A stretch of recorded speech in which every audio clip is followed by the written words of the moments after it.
Imagine a world before our world, a time before the rustling of leaves in Eden, before the first sunrise painted the sky.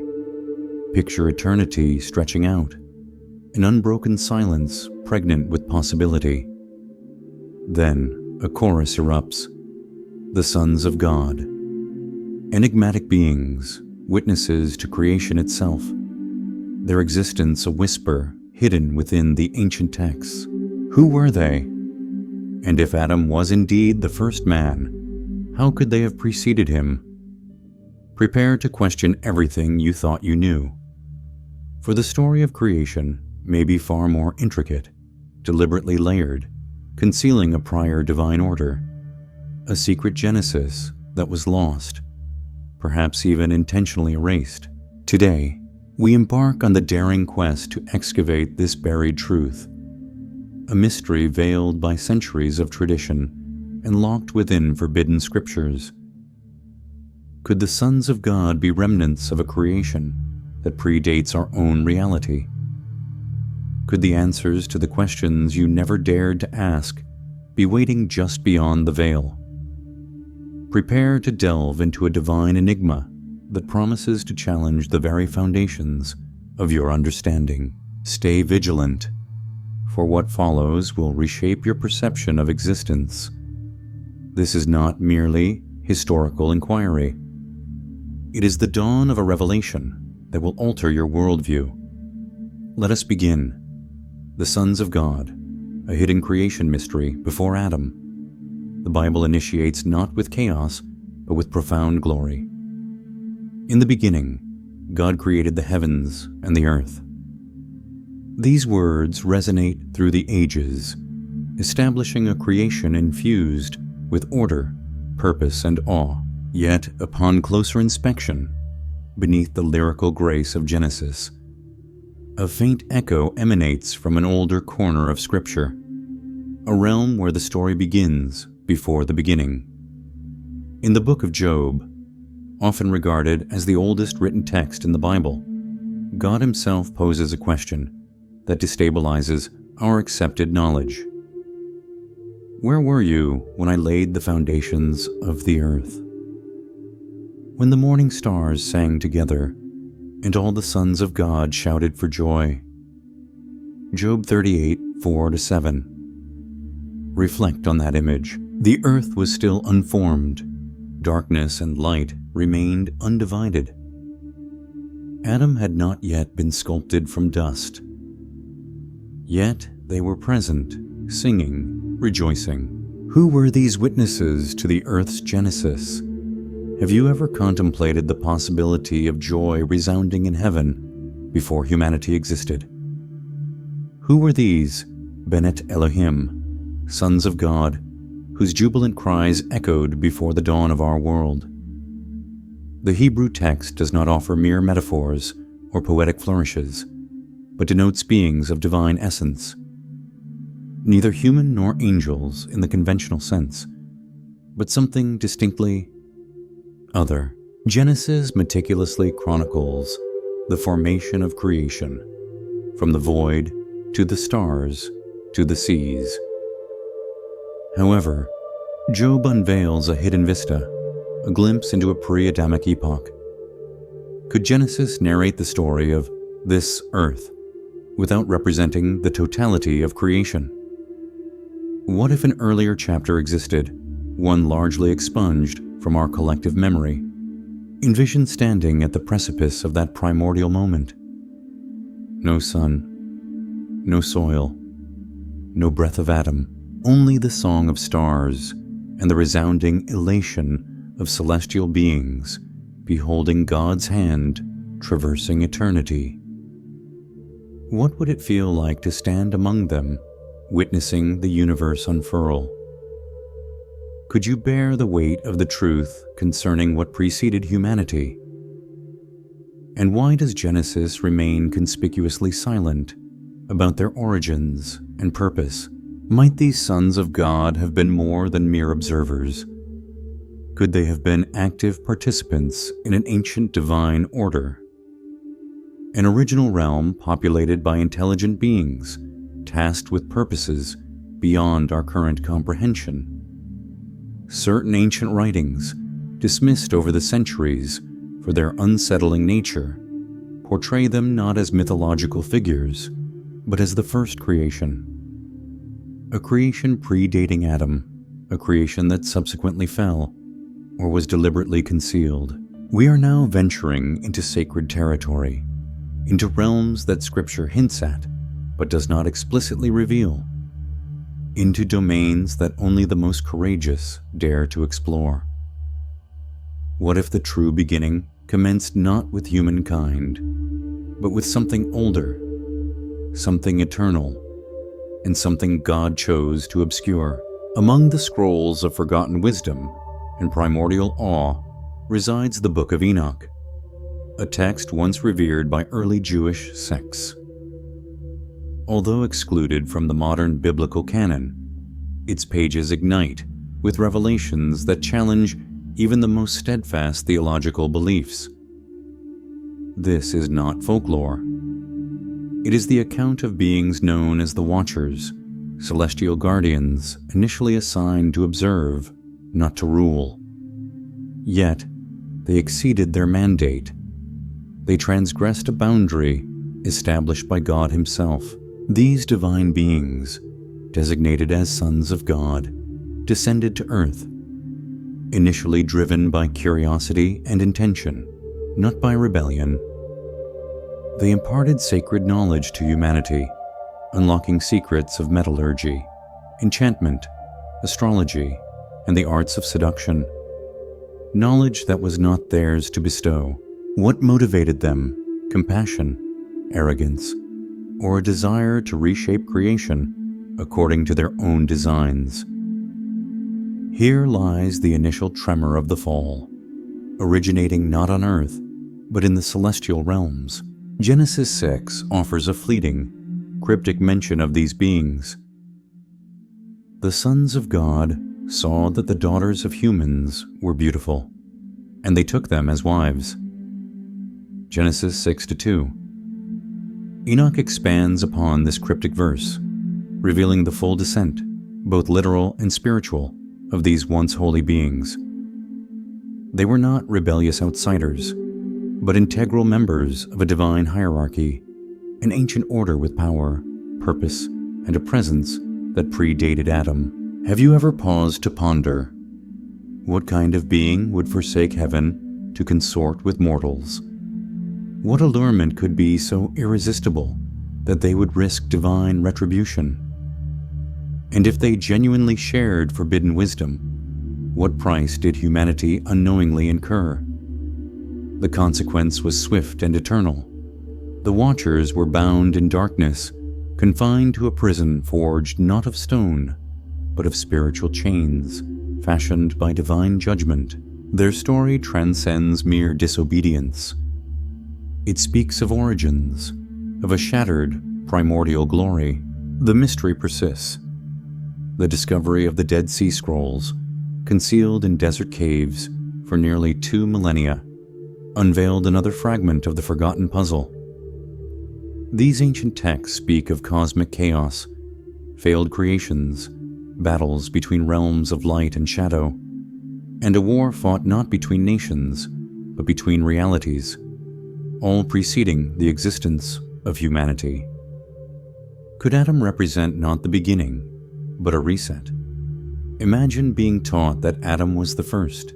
But what if he represented a divine correction, a spiritual restart, following the collapse of something far more ancient, more powerful, and more perilous? If so, we must inquire not only why the sons of God fell, but what they were before their fall. What was their true design, their original glory?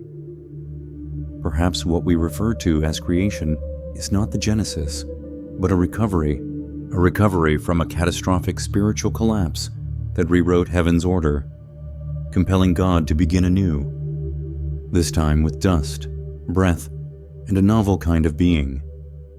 And if this holds true, what is your place within this narrative? A haunting silence echoes through the Scriptures, a silence as profound as the written word when the sons of God appear in the pages of the Bible. They arrive without introduction, genealogy, or explanation. In one instance, the foundations of the earth are being laid. In the next, they are already present, shouting for joy. Who were they? Where did they originate? And why does the Bible seem to avoid elaborating on their nature? They appear in Job, rejoicing, and in Genesis, descending. Yet their origins remain obscured. To decipher their identity, we must transcend superficial readings, venturing beyond chapter and verse to explore the ancient intersections of scripture, mythology, and the esoteric traditions that early rabbis and Christian fathers both esteemed and feared. One prevalent belief among ancient Jewish sages and early Christian scholars held that these sons of God were angels, albeit not in the manner conceived by modern theology. These were not winged beings strumming harps, or mere messengers flitting through clouds. They occupied a higher echelon: governors, watchers, princes, beings who stood not merely before God's throne, but within His divine counsel. Have you encountered Psalm 82? It presents a startling depiction. God presides in the great assembly. He gives judgment among the gods. Psalm 82:1. Who are these gods? Could this be the assembly of the sons of God, the celestial court? In Daniel, we glimpse their authority anew. Princes assigned to entire nations, beings tasked not with delivering messages, but with governing destinies. But if these were angels, why did they not behave as such? True angels serve as messengers, obedient to the commands of the Most High. Yet, the sons of God, as portrayed in the book of Enoch and alluded to in Genesis, possess the capacity to choose. They acted not as heavenly servants, but as beings endowed with dangerous agency. They overstepped forbidden boundaries, venturing from the eternal realm into the realm of the fallen. They shared knowledge, took wives, and created hybrids. They acted with intention, not obedience. Thus, we must ask, if these beings possessed free will, authority, and power, were they truly angels? Or were they something more akin to rulers than servants? Could their original function have been to govern creation itself, rather than merely relay messages? And if they once reigned, what did they forfeit upon their fall? Imagine standing in their position, possessing ancient wisdom, witnessing the formation of worlds, traversing the halls of heaven, only to lose it all due to a single choice, a single transgression, a single dissent. Would you have chosen differently? Or would curiosity and compassion for the unfolding human story have drawn you downward as well? This is where the mystery intensifies, focusing not merely on their actions, but on their motivations, and in comprehending their fall, we might uncover a forgotten chapter of our own potential ascent. As the veil lifts further, we encounter a second theory, one even more arcane and daring in its implications. What if the sons of God were not angels at all? What if they were souls, neither human nor divine in the traditional sense, but pre-existent sparks of consciousness, primordial echoes of God's breath, existing before the foundations of the world were laid?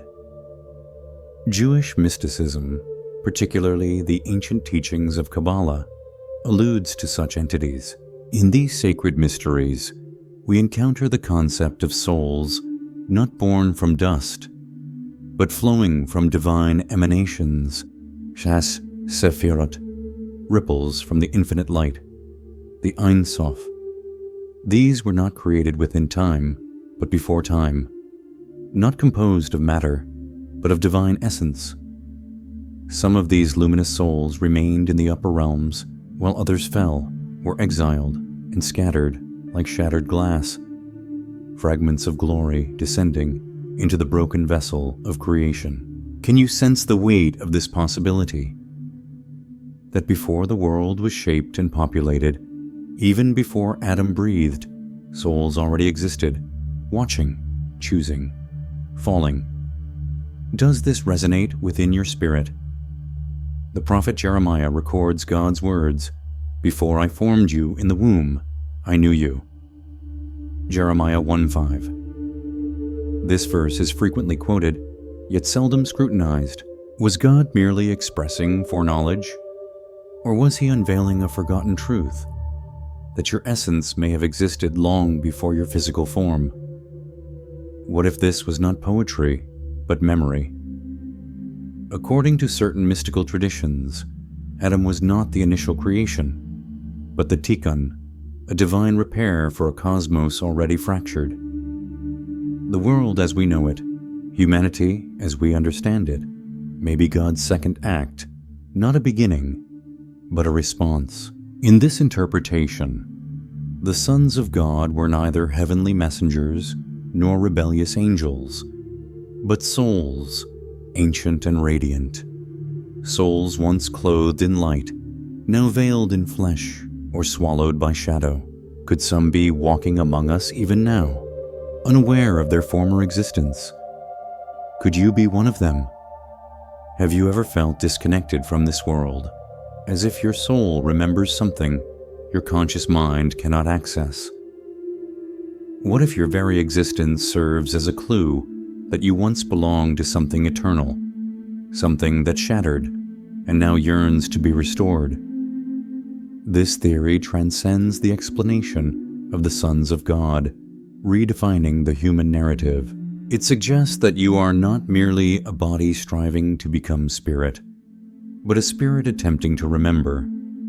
And in that act of remembering, the veil begins to dissipate, but not entirely, not yet. To uncover what was lost before time, we must delve even deeper.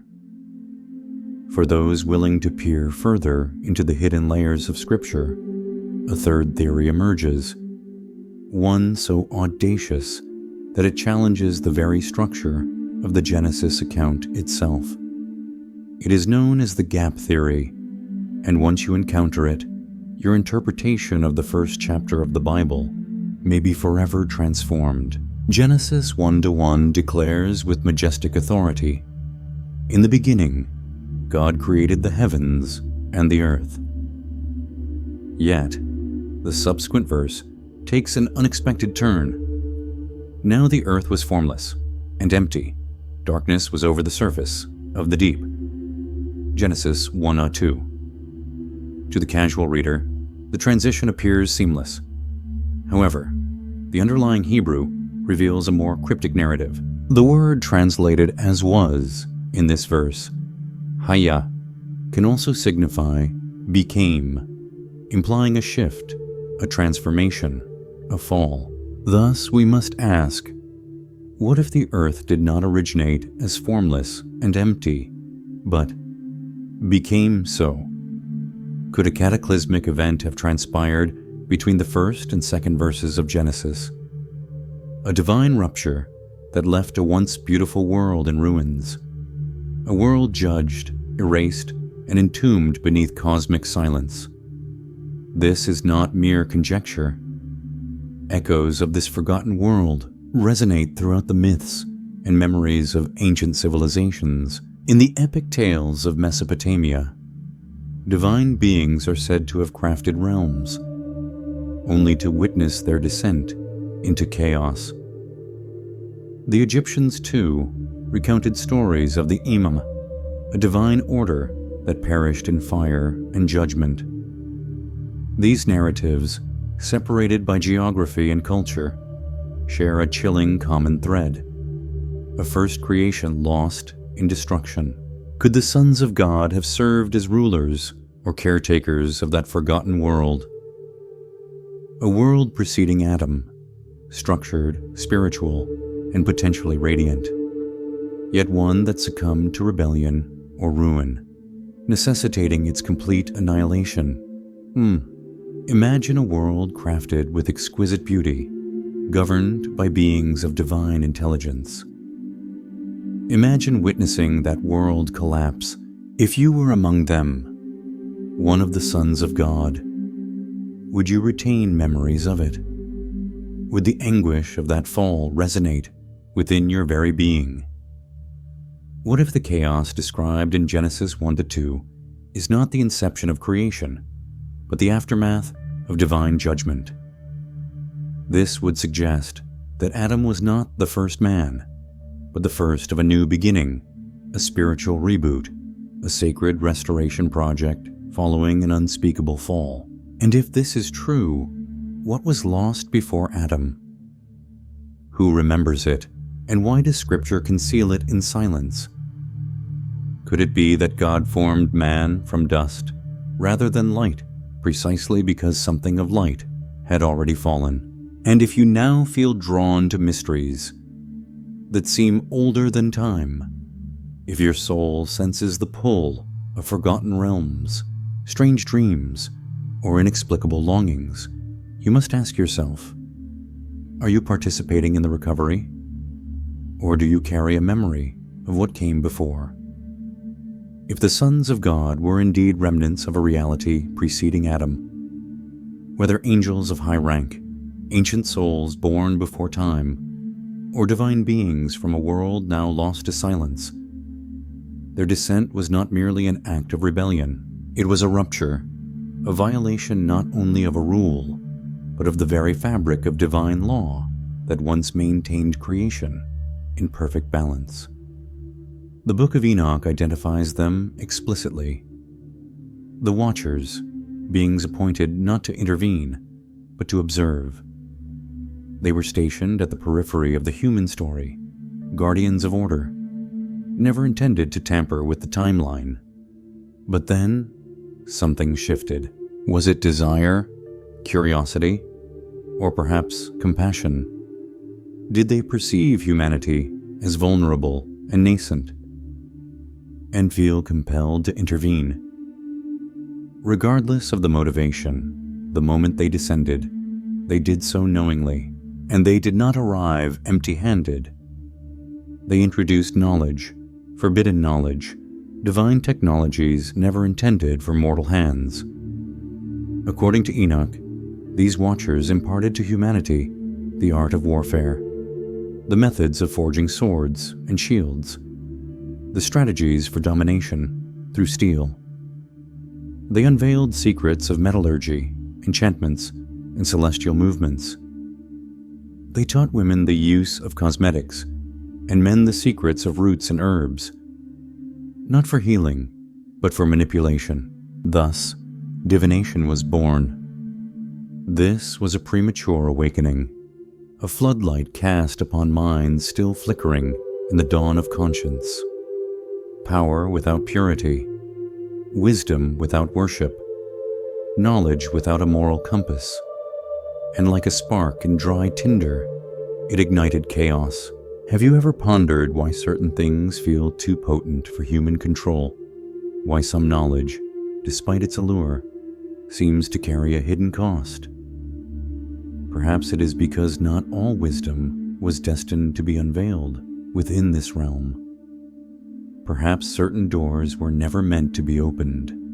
The Sefer Harazim, an ancient Jewish mystical text, describes angelic hierarchies acting as gatekeepers, safeguarding sacred knowledge, accessible only with God's permission. But the Watchers defied this order.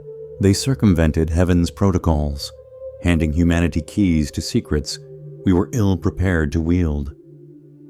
And the consequence? Not awakening, not enlightenment, but contamination. Mystics have long cautioned that the events of that moment did not represent the gift of progress, but the tearing of a divine veil, a cosmic breach. The gates of heaven, once securely sealed by holiness, were flung open not by divine timing, but by celestial rebellion, and the ripple effect reverberated through every stratum of creation. the balance between heaven and earth was disrupted. Harmony gave way to exposure. From this chaos emerged the Nephilim, hybrids of heaven and earth, born from the union of the sons of God and the daughters of men. Their size and strength were not the primary source of fear in the heavenly realms. It was their inheritance. The Nephilim inherited not merely blood, but knowledge. Knowledge capable of mimicking creation, bending nature, and usurping order. And with each generation, that knowledge spread, deepening the chasm between what was divine and what had become other. So now you must consider, was the flood a manifestation of mercy or justice? And more importantly, have the gates truly closed? Or have they remained open, silently influencing our world to this very day? Whispers from the forgotten corners of ancient Gnostic texts offer a chilling twist to this tale. They suggest that the greatest threat was not the rebellion of the sons of God itself, but what that rebellion enabled. The true danger, they argue, was the ascent of man, not in physical prowess, but in knowledge, in awareness, in the imitation of the divine. What if the underlying fear was not that humanity would fall, but that we would rise too swiftly? Just like Prometheus in Greek mythology, who stole fire from the gods and gifted it to mankind, an act of love. So, as we draw this exploration to a close, let's recap the journey we've taken. We've dived deep into the mysteries surrounding the sons of God, those enigmatic figures who appear in Scripture with such little explanation. Whether they were high-ranking angels, pre-existent souls, or remnants from a lost world, their story compels us to consider a creation narrative far richer and more complex than we might have initially imagined. It challenges us to question what we think we know about the beginning, and to ponder the possibility of forgotten eras and hidden truths woven into the fabric of our very existence. Ultimately, it invites us to reflect on our own place within this grand, cosmic tapestry, and to consider if we too carry echoes of a past we can scarcely remember. I'd love to hear your thoughts on this. What resonated with you the most? Do you have any questions that this exploration sparked? Please leave a comment below and let's keep this conversation going. Your insights and perspectives are invaluable, and if you found this journey into the unknown intriguing, be sure to subscribe so you don't miss out on future explorations. We'll continue to delve into the mysteries of history, spirituality, and the very nature of reality together. Thanks for joining me